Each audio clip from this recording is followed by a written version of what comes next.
Paul Fréture a élaboré au fil des ans une technique qui lui était propre et il travaillait donc par couches successives. Il travaillait la peinture à l'huile.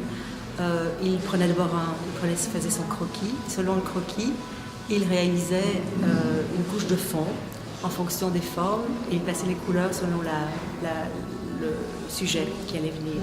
Ensuite, il laissait sécher cette première couche et il mettait la peinture sur cette couche à même la toile. Il mettait la peinture brute sur la toile et il réalisait son mélange de couleurs à même la toile avec cette palette en revenant sans arrêt sur les petites touches. Ensuite, dernière étape, il prenait le cilet et il gravait dans l'épaisseur de la peinture. Donc cette étape devait être suffisamment rapide pour que la gravure puisse se faire totalement et qu'il n'y ait pas de séchage de la peinture, certains pigments séchant plus vite que d'autres. Donc il réalisait la gravure de son sujet dans l'épaisseur de la couleur et dans le fin sillon, on voit réapparaître les couches du fond.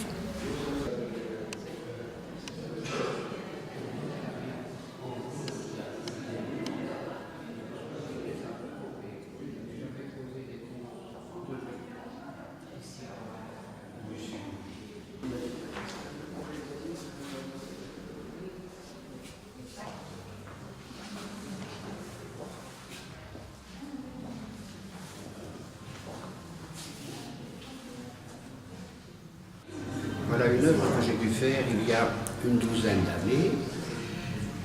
Je l'ai faite en terre glaise. J'ai attendu qu'il y ait une certaine solidité pour faire ensuite un moule en silicone.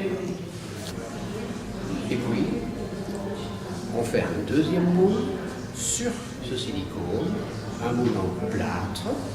Donc lorsque tout cela est sec, on enlève l'époxy, on coupe le silicone pour qu'on puisse le retirer. Dans ce personnage en négatif, on coule de la cire liquide, cire qui va adhérer aux parois du moule et reproduire exactement le personnage que j'avais en terre au départ.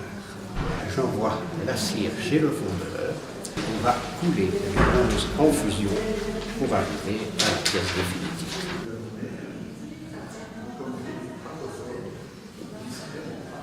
Soleil.